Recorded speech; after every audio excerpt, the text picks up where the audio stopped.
I got about 6 minutes, and I got to get to this other story because people's heads will blow up. I don't think we have a cold open for it. Talk to us about the Hillary Clinton. Is a guy that's done memes on Hillary Clinton. I think this came from a couple of years ago in the 16 campaign. He's facing 10 years in prison. No, I mean, I wish we had more time because this really is the most important story. It's the most important First Amendment story you never heard of.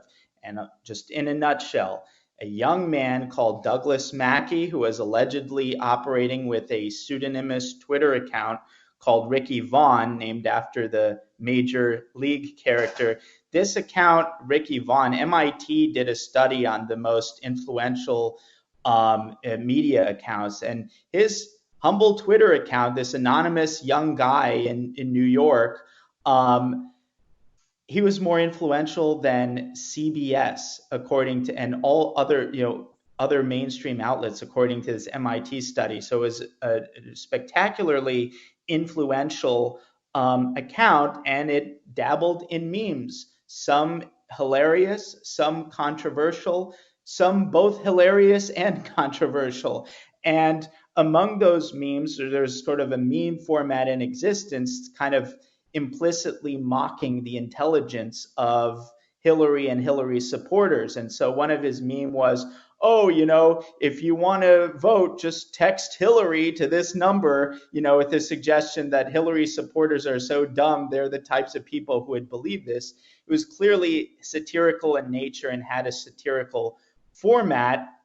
The government that's trying to throw this guy in jail for 10 years has not been able to produce a single example of somebody who didn't vote as a result of this meme. And they're resurrecting this statute that was designed, the statute is designed to prevent the Ku Klux Klan from intimidating voters from going to the polls. And they're saying that meme satire on Twitter is equivalent to that.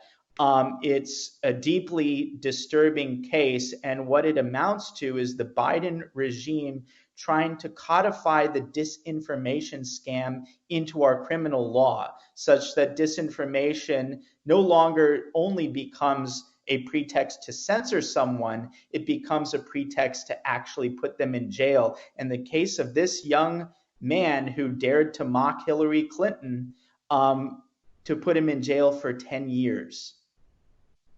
Hold it, hang on. You would hope they would shifted tens of thousands and hundreds of thousands of votes. That's where, under what law are they going after a guy for making fun of somebody? That's pure political discourse. I mean, I'm made fun of all the time. Trump's made fun of all the time. That's part of the currency of politics. Well, how are they even going? What do they charge the guy with? Well, remember, there's this statute that, again, was originally designed to prevent the Ku Klux Klan from intimidating African Americans from being able to vote at the polls. And they're saying that, well, this wasn't intimidation, but it was a kind of deception because people are going to think it's real and they're going to text Hillary instead of going to vote, even though, as I mentioned, they haven't been able to produce a single aggrieved party that didn't vote as a result of this satirical meme. So the whole premise is ridiculous.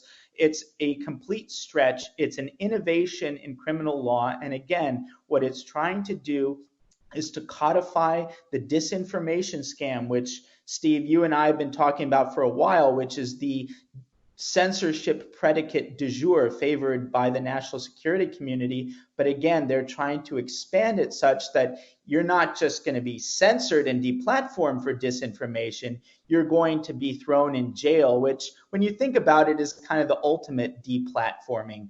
And in the case of this young man, he faces 10 years, which is absolutely insane. There are murderers who don't go to jail for 10 years. Hunter's not going to spend a single day. It's really a terrifying innovation. I think every American who cares about the role of free speech in our deliberative democratic process needs to take this case very seriously. And there is a legal defense fund for this young guy. It's memedefensefund.com. So if people are interested, they could support the legal effort at that website, memedefensefund.com.